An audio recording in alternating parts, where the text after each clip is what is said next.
सबसे पहले मैं एक बात बता दूं कि मुसलमानों को लेकर जो एक शादियों का बहु विवाह का जो भ्रम फैलाया गया है ना, मेरी अपने सर्कल के अंदर मैं जितनों को जानता हूं, क्योंकि मेरा अच्छा खासा बड़ा सर्कल है, मुझे आज तक ऐसा कोई नज़र नहीं आया 4 विवाह वाला।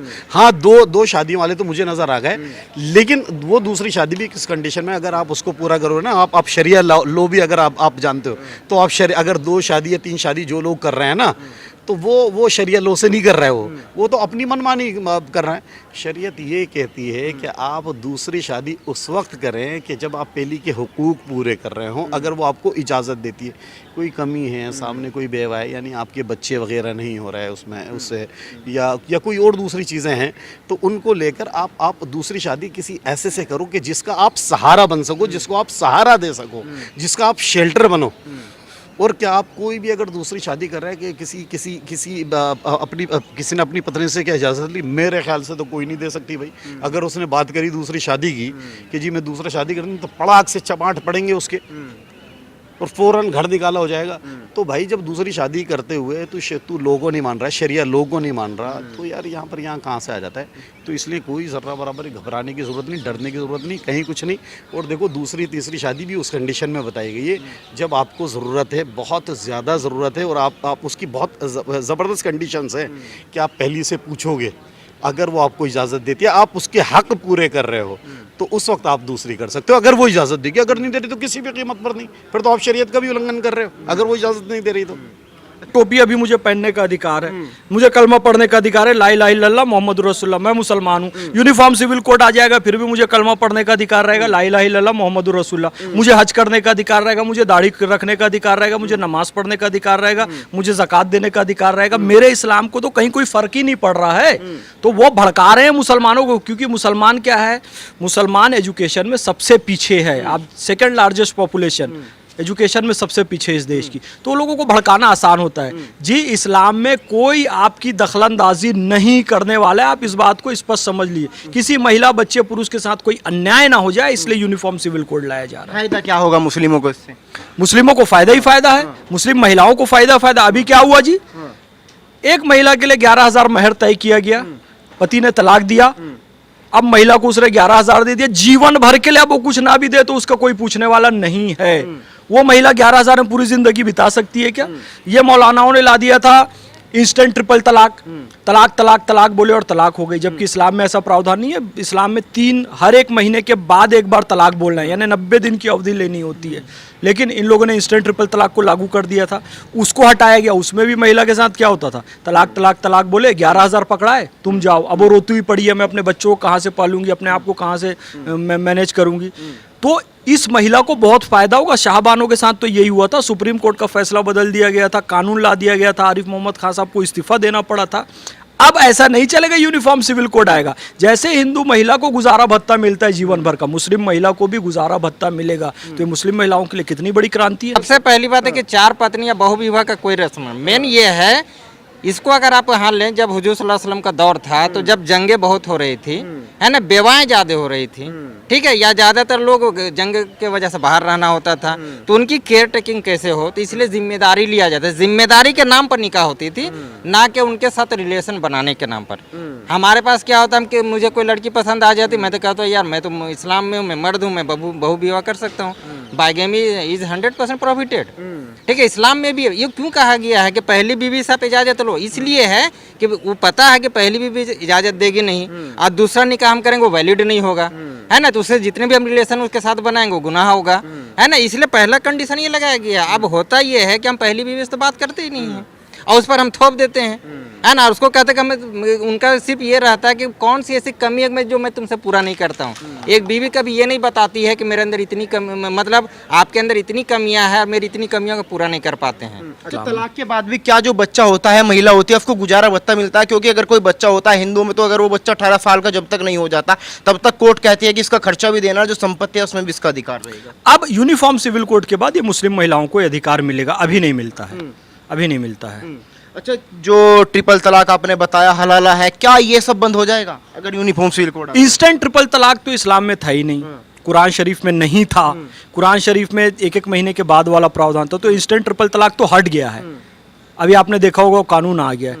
तो जब इंस्टेंट ट्रिपल तलाक हट जाएगा तो ये हलाला का चक्कर ही इंस्टेंट ट्रिपल तलाक के कारण। यदि 3 महीना कोई सोच के तलाक देगा तो दोबारा निकाह करेगा नहीं, दोबारा निकाह करेगा नहीं तो हलाला की जरूरत पड़ेगी नहीं, क्योंकि हलाला इसलिए करना पड़ता है कि आपको फिर से उसी पत्नी से निकाह करना है जिसको आपने तलाक दिया है। तो आप ये सोच समझ के 3 महीना तलाक दोगे तो दोबारा थोड़ी निकाह करोगे, तो हलाला भी खत्म हो जाएगा।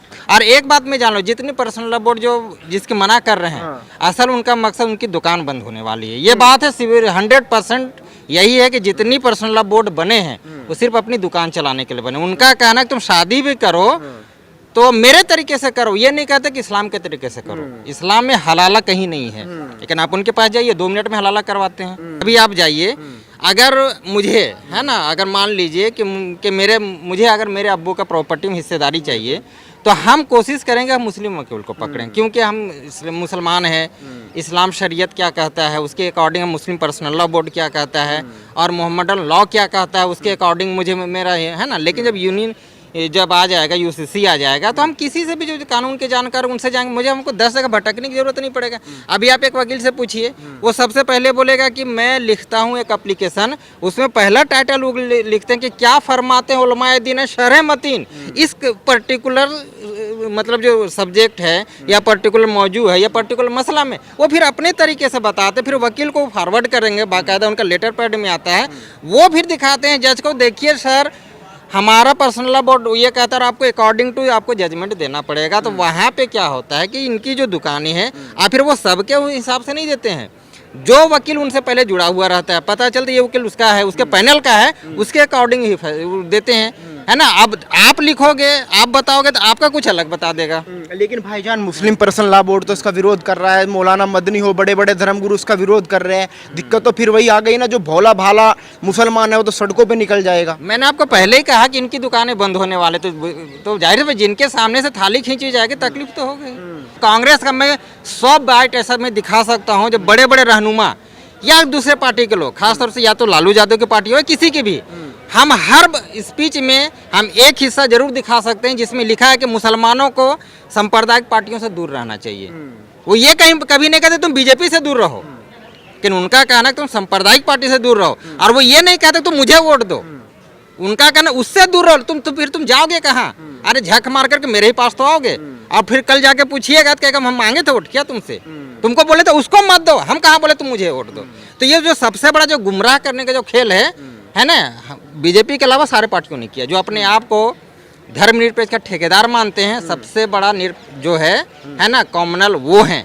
उन लोगों ने गुमराह करने के अलावा अपना वोट बैंक बनाने को, उनको पता है कि अगर मुसलमान समझदार हो जाएगा तो हमारे यहाँ से छिटक जाएगा, तो क्यों ना इनको गुमराह करके रखा जाए और इनको जो है हमेशा अंधेरे में रखा जाए। और अगर आप पढ़ाते हैं, लिखाते हैं, समझदार बनाते हैं, तो कई सवाल हमसे ना पूछ बैठ कर कहेगा कि यार कल का मेरी बिल्ली मुझसे मियाँ, है ना, कहीं ये मुहावरा सार्थक ना हो जाए। इसलिए उन्होंने कभी भी मुसलमानों के हक में कुछ नहीं सोचा। आज तक एक भी ऐसा कोई कदम आपको नजर नहीं आएगा जिसमें पता चले पर्टिकुलरली मुस्लिम कम्युनिटी के लिए उन लोगों ने कुछ सोचा हो। आपको लग रहा है कि मुसलमान मान जाएंगे, इसका विरोध नहीं करेंगे? मुसलमान माने हुए हैं, भड़काने वाले जो राजनीतिक दल है मुसलमानों के नाम पे जो वोट बैंक की राजनीति करते हैं, वो लोग मुसलमानों को भड़का रहे हैं। ये सब जो मीडिया में आप देख रहे हैं उन्हीं का विरोध है, मुसलमानों का विरोध नहीं है। ओवैसी साहब आ रहे हैं उधर से, वो कह रहे हैं कि ऐसा नहीं होने देंगे। सपा के जो सांसद है शफीकुर रहमान, वो कह रहे सड़कों पे उतर जाएंगे। मौलाना मदनी है, वो कह रहे विरोध करेंगे। एक बात बताइए, जब बड़े बड़े धर्मगुरु खुल के कह रहे हैं कि विरोध करेंगे, आपको नहीं लगता कि बड़ी चुनौती हो जाएगा यूसीसी को लागू? अरे शफीकुर रहमान बर्क और असदुद्दीन ओवैसी जो है, ये सब तो पॉलिटिकल लोग हैं। ऑल इंडिया मजलिस इत्तेहादुल मुस्लिमीन, अब देश धर्मनिरपेक्ष है, आपने मुस्लिम इत्तेहादुल मुस्लिमीन नाम रखा, तो ये तो खुद ही सांप्रदायिक है। इनकी पार्टी का नाम है, तो संविधान के विरोध में अब इनकी पार्टी को तो पहले बंद करवाओ आप।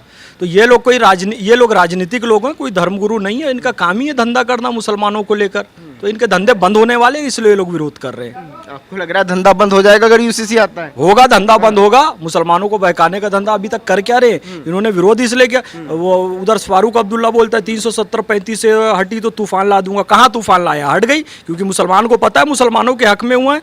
यहाँ दिल्ली का एक लड़का कश्मीर की लड़की से शादी नहीं कर सकता, दिल्ली का मुसलमान लड़का कश्मीर की मुस्लिम लड़की से शादी नहीं कर सकता था।